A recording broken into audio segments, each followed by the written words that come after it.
And his white skull was slowly revealed behind blackened flesh as it sloughed off his face. With each step, he left behind charred chunks of melted skin in a smoldering trail of burning gore. He made it only a few more feet before collapsing in a heap of scorched agony. He struggled to crawl away from the flames, but as he tried, his muscles separated from his body like what I can only describe as pulled pork. The building collapsed in on itself, trapping the others inside. I could hear their screams as they begged for the master to save them. She awoke suddenly and leaped up. Her eyes seemed to darken into black orbs set deep in her skull. She let out another primal scream and she ran towards me. I reached into the back of my pants and pulled out the revolver, aimed, and fired. The first shot struck in her shoulder, and it seemed to surprise her, the pain from the silver-tipped bullet. She slowed for a moment, feeling the sting. I watched as my sister felt it too. The master bared her sharp teeth and continued on, but I waited to fire. I waited until I knew I wouldn't miss. I waited until she was close enough to see my own reflection in her black eyes. I waited until it was almost too late. And then I fired. All 6 rounds struck her, with the last catching her right between those dead, soulless eyes. She dropped to the ground. But I remembered, silver cannot kill, it only slows. I pulled out the crystalline rock that killed the very creature that started this nightmare and approached the master with caution. I could hear her rapid short breaths as her body worked to push out the silver-tipped bullets. I rolled her over and raised the crystalline rock above my head, ready to plunge it into her heart, when I was blindsided. My sister tackled me to the ground. "You can't kill us," she screamed, her eyes now full black orbs. "She is the killer. She is evil. I'm your family," I said back. She showed her teeth and leaned in so close I could feel her cold breath on my neck. "You are food," she hissed, and then she opened wide and bit down. I could feel her sharp, jagged teeth as they pierced my skin, tearing at my flesh. I had no choice. I had to fight back. I only meant to hurt her when I plunged the crystalline rock into her side. She howled in pain and rolled off of me. I saw the strange salted rock do its work as the skin around her wound started to shrivel and dry. I went to pull it out, but she pushed me away and grabbed hold of it herself. She yanked at the deadly stake piercing into her side, trying to remove the crystalline rock. But it broke. The larger part fell to the ground with a dull end. The rest remained inside her, eating away at her innards. She looked me in the eyes one more time, and for a moment, just a moment, I could see the face of the little girl I once knew. She collapsed to the ground as her rib cage collapsed in on itself. She was gone. I looked back to the master, but the place where she fell was now just a spot of wet blood on the asphalt.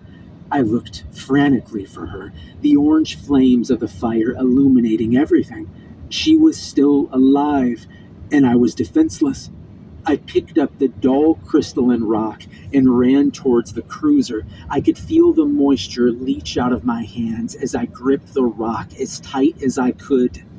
The explosion shattered the front window of the cruiser, so I had to work fast. From the front seat, I retrieved the items I'd taken from the sheriff's body: handcuffs, keys, and a service pistol. When I stood up and turned around, she was already there, a silhouette among the backdrop of flames. I fired again. The bullet struck her chest, but she didn't even flinch. Instead, she flashed a ghoulish smile. There was nowhere to hide, and I knew that it was impossible to outrun her, so I chose the only safe place I could think of. I threw open the back door to the cruiser and crawled in, though I was careful not to pull it shut just yet. The master leapt out of the hood of the car and sneered at me through the metal gate separating the front and back seats. Slowly, she crossed over to the opposite side of the car, her gaze locked on me like the predator she was. I was backed against the door, ready to push it open behind me, but even then I knew I couldn't outrun her. She opened the rear door across from me. Her long clawed nails gripped the metal grate over the windows as she pushed the door wide open. I know she was sure that she had me trapped, so she toyed with her prey. She moved slow and deliberate as she crawled into the back seat with me, her pitch black eyes swirling with reflections of the fire outside. She smiled, and her jagged, toothy grin was revealed, dripping with foul-smelling slime. Again, I waited until she was close enough to kill, and then I taunted her. "This is what I used to kill your maker," I said, holding up the broken crystalline rock. Her emotionless eyes remained fixed on mine. Her expression was unchanging. With an inhuman quickness, she grabbed hold of my wrist, tight enough to break a bone, but I held the rock as long as I could. I watched her eyes and waited. The moment she broke away to glance at the dull, broken rock that killed her creator, I acted. With my free hand, I slammed the handcuff link onto her wrist. She squeezed tight with retribution, and I could hear the bones snap. I dropped the rock and kicked backwards. I tumbled out of the cruiser and into the parking lot, hitting the asphalt with a sickening thud. She then leapt at me, but fell short, unable to break free from the handcuff that I'd secured to the metal dividing grate inside. I kicked the door shut and then ran around the vehicle as she yanked at the handcuffs. I slammed the other door shut. With her free hand, she tried to open the door, but found it locked from the outside. Slowly, I stepped away, watching the violent flurry of movement as she struggled to break free from the restraints. She kicked at the metal grated windows, managing only to dent them. From a distance, I watched the fire burn in the darkness, hidden by the night sky, and I waited for her to die. I was waiting for sunrise to come. Resorted to gnawing off her own hand. Thick black blood spurted from her wound, spraying the glass and obstructing my view inside. As the sun crept over the trees, she stopped fighting. I wasn't sure if she accepted her death or just expended the last of her murderous will to live. I expected her to scream as the sun took her body, but she did not. I watched as the flames inside the vehicle licked at the blood-spattered windows, and I knew that she was dead. Just as Graham's body became a charred black husk, so did that of my sister and the old man. The master, though, she burned so hot, nothing but dust remained in the back seat of the cruiser. As I stood over the corpse of what I now knew was never my sister, I realized that I was no longer linked to this hellish place. I was free of the tether of this bloodline that kept me here, burdened by a sense of loyalty to a family that was never mine. I emptied the safe of the blood money that was meant to maintain this motel forever. There was no longer anything that held meaning for me here, so I watched as the flames leapt from room to room and eventually the office and the cottage itself. The smoke from the septic tank burn pit still billowed thick black smoke, and I hoped that whoever came, it would draw their attention there. I hoped that finding those bodies would bring closure to the families who lost their loved ones to the dead roads. I hoped you will never be a part of their family. I left in their old station wagon, with nothing but a duffel bag of old bills, no longer bound to the motel by a legacy of blood. As I passed the fire engines on the way down the mountain, I thought to myself, the family may have been able to live forever, but until now, I had never been able to live at all.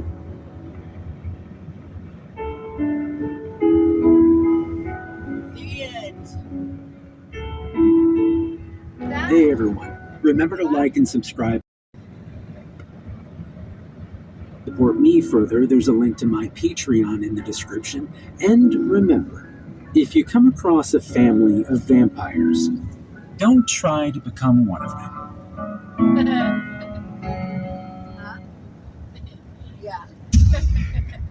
Anyway, that's a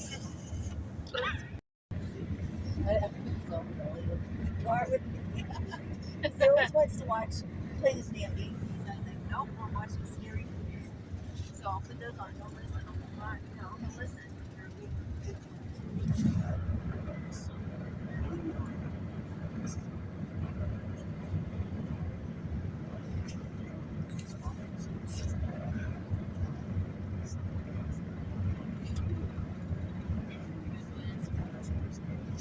Danny, an actual talks about seeing a guy get his arm torn off by a log like a caged, dangerous animal, not considering letting it out. Until now, everyone said something already, and I'm just sitting there, looking sheltered, looking obvious. So I ignore that voice in my head that says, don't. I ignore my dry, tightening throat. Don't. I've got one. My voice cracks, and they look surprised. I'm surprised. They all give me doubtful, amused looks. Go on, then. The looks say. And so I do. I work from home on our 30 acres outside of a small town in Alaska. I live alone. Reservation land neighbors the campus, and the tribe sort of acts like park rangers for the hundreds of miles of forest trails. My own land borders part of the campus on the other side. One day, I'm out at the edge of the cleared part of my property, right behind my house. It's probably about 200 yards from the house. I'm watering a set of raised beds I have right near the tree line, just enjoying the sun. Curious, but not afraid. I didn't even turn the hose off. I think, looking back, that's why it took me so long to get freaked out, to start taking it seriously.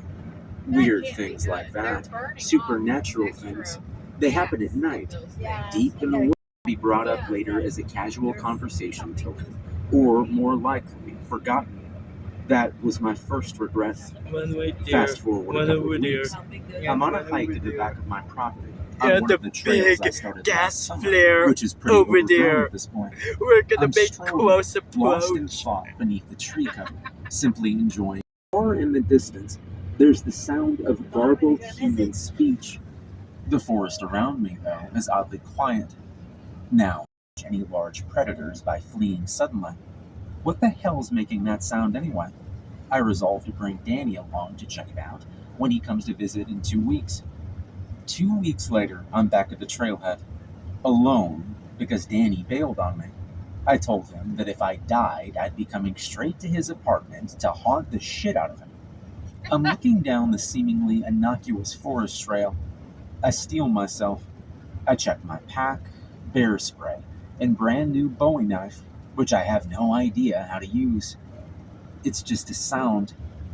White paint is the name of the local college, and the words forestry department. Ah, a clue, and a reasonable explanation. Go figure. Content that I won't have to step or haunt any apartments this way, I head back